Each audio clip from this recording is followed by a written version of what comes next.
Hi friend, this side से विपुल शाह आपके लिए बहुत इंपॉर्टेंट वीडियो लेके आया हूँ।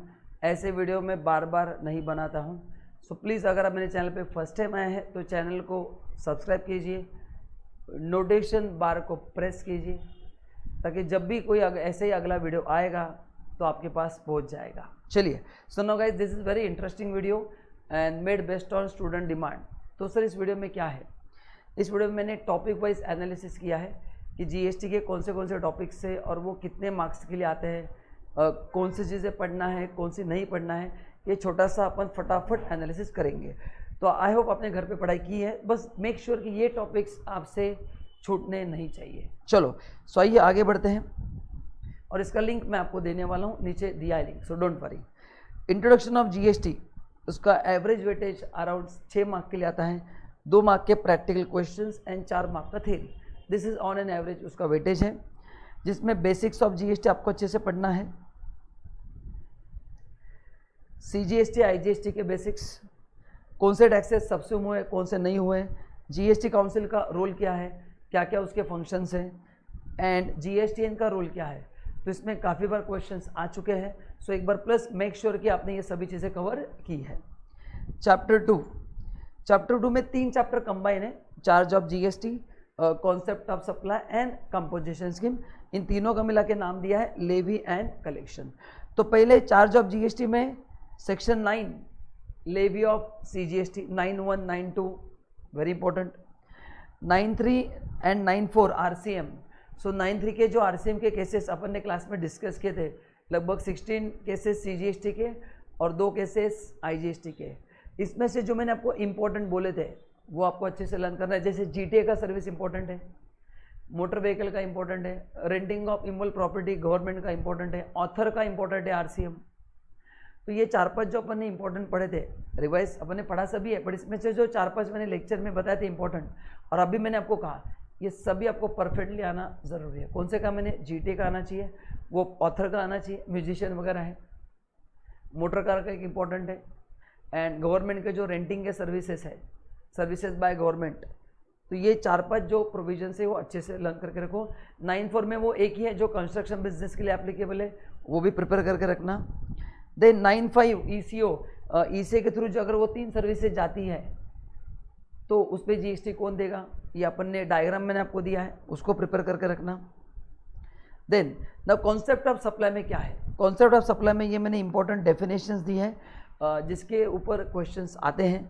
Person, deemed distinct person, ECO, exempt supply, taxable supply, works contract, important. Then अभी सप्लाई तो हार्ट है जीएसटी का, इसका वेटेज इसलिए 15 मार्क है, तीनों चैप्टर मिला के। तो सप्लाई में मेरा सजेशन है आप उसको पूरा पढ़ो। मैंने इंपॉर्टेंट चीज़ें दी है कि शेड्यूल 1, 2, 3 इंपॉर्टेंट है सप्लाई में, करेक्ट ना। डेफिनेशन ऑफ फर्दरेंस, कंसिडरेशन क्या होता है, तो ये मैंने यहाँ पे दिया है क्या क्या आपको पढ़ना है ना। बट मेरा सजेशन रहेगा कि सप्लाई का जो चैप्टर है वो आप उसको पूरा प्रिपेयर करो, don't keep anything for option. ठीक है, एग्जाम में वो कम मार्क्स के लिए आता है, बट वो बेस है, हार्ट ऑफ जीएसटी है। सो माय रिक्वेस्ट, अपने को सप्लाई पूरा करना है, कोई चांस नहीं लेना है, हर एक चीज़ प्रिपेयर करना है, including composite supply and mix supply also. Then composition scheme में एग्रीगेट टर्नओवर का डेफिनेशन इंपॉर्टेंट है, क्योंकि वो अपन जो 1.5 करोड़ का एलिजिबिलिटी निकालते हैं, 75 लाख का जो एलिजिबिलिटी निकालते हैं, उसके लिए अपने को aggregate turnover and turnover state important है। सेक्शन 10 एलिजिबिलिटी के conditions, what are the composite rates, condition for the scheme 10(2) है ना, 10(1)(a), 10(2) कि कौन से केसेस में आप स्कीम से बाहर जा सकते हो, प्लस वो सर्विस प्रोवाइडर जो है उनके लिए जो 10(2)(a) है 50 लाख वाला, वो भी पढ़ के रखना।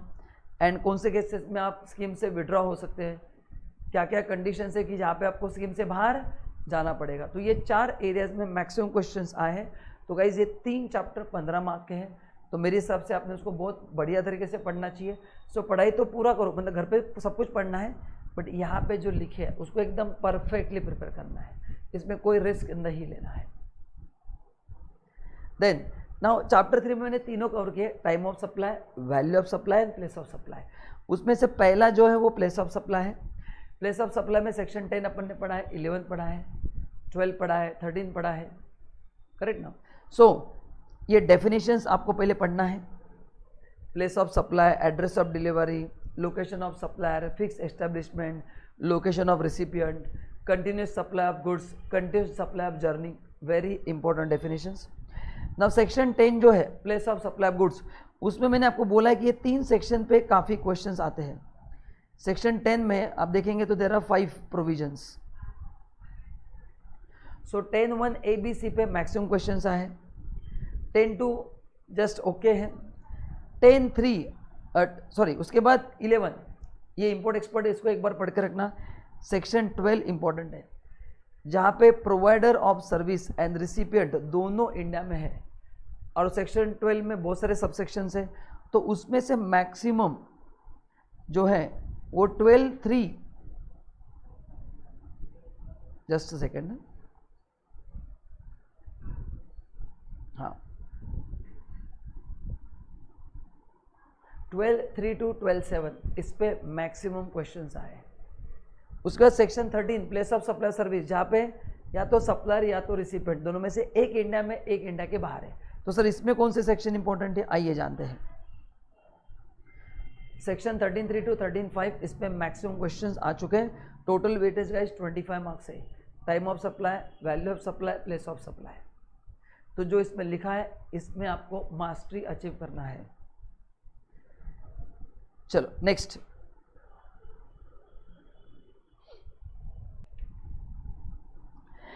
Time of supply. Time of supply में आपको पहले, सबसे पहले आपको आना चाहिए सेक्शन 31। बोलो सेक्शन 31 क्या है, इनवॉइस। इनवॉइस कब इशू किया जाता है उसके केसेस पता होने चाहिए। Time of supply of goods section 12, उसमें 12(1) to 12(3) है ना, 12(1) forward charge, 12(2) reverse charge, correct ना। तो क्या है 12(1) में खाली दिया है, 12(1) इज नॉट फॉरवर्ड चार्ज, 12(1) में बस जानकारी दिया है, 12(2) forward charge, 12(3) reverse charge, 12(4) voucher, 12(5) residual cases, 12(6) याद आ रहा है कि नहीं आपको, याद आना चाहिए। 12(6) वैल्यू एडिशन, एक्स्ट्रा पेमेंट, तो उसमें से ये 3 पहले जो है ना इंपॉर्टेंट है। सेम 13 में time of supply of service section 13, उसमें भी 13(1) to 13(3) काफ़ी इंपॉर्टेंट है। फॉरवर्ड चार्ज, रिवर्स चार्ज पे मैक्सिमम क्वेश्चंस आते हैं। बाकी वाउचर वगैरह आए, नो इट्स वेरी इजी, आपके लिए मैनेजेबल है। तो टाइम ऑफ सप्लाई में जो सबसेक्शन 4, 5, 6 है, फिर वो 12 का हो या 13 का हो, वो काफ़ी आराम से मैनेजेबल है। तो ये 3 थोड़ा अच्छे से पढ़ना है। And change in rate of time एक बार पढ़ के जाना, इसमें एक ही बार क्वेश्चन आए, बट ऊपर के ज़्यादा इंपॉर्टेंट है। तो ये था चैप्टर 3 का, मतलब 3 में मैंने 3 चैप्टर कवर किए, 2 में भी 3 चैप्टर कवर किए, क्योंकि पास्ट एग्जामिनेशन स्कैनर में वो क्वेश्चन कंबाइन है, तो उसके हिसाब से मैं आपको इंपॉर्टेंट टॉपिक निकाल के दी है। नाउ आता है इसमें एक वैल्यू ऑफ सप्लाई रहता है। वैल्यू ऑफ सप्लाई में सबसे इंपॉर्टेंट है सेक्शन 15 के इंक्लूजन एक्सक्लूजन लर्न करके जाना, section 15(2) and 15(3). Definition of open market value and like kind and quality, जो अपने को वैल्यूएशन रूल्स के लगता है।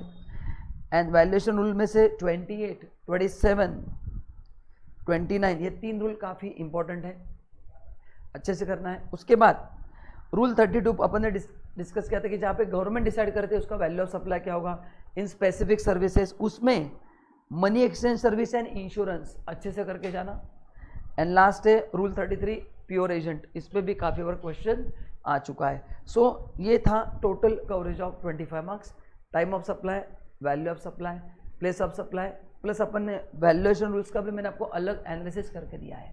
तो आपको क्या करना है, ये अपने नोट्स में आपको टिक करके रखना है, या इसका प्रिंट निकाल के रखो, एंड ये फटाफट लेक्चर के बाद टिक करके रखना है, एंड मेक श्योर कि आपने उसको अच्छी तरह से पढ़ा है। I guarantee if you follow this strategy you will score very good in exam, that I can guarantee you. Now examinations, challenging chapter. तो examination related to health care, charitable and religious sector, legal sector, agriculture, transport sector, weightage 25 marks है, इसलिए मैंने बहुत सारे एग्जामिशंस cover किए। आपको ऐसा लगेगा कि सर आपने तो सारे कवर किए, क्योंकि वेटेज उतना ही ज़्यादा है उसका, बहुत सारे क्वेश्चंस उसके ऊपर आते हैं।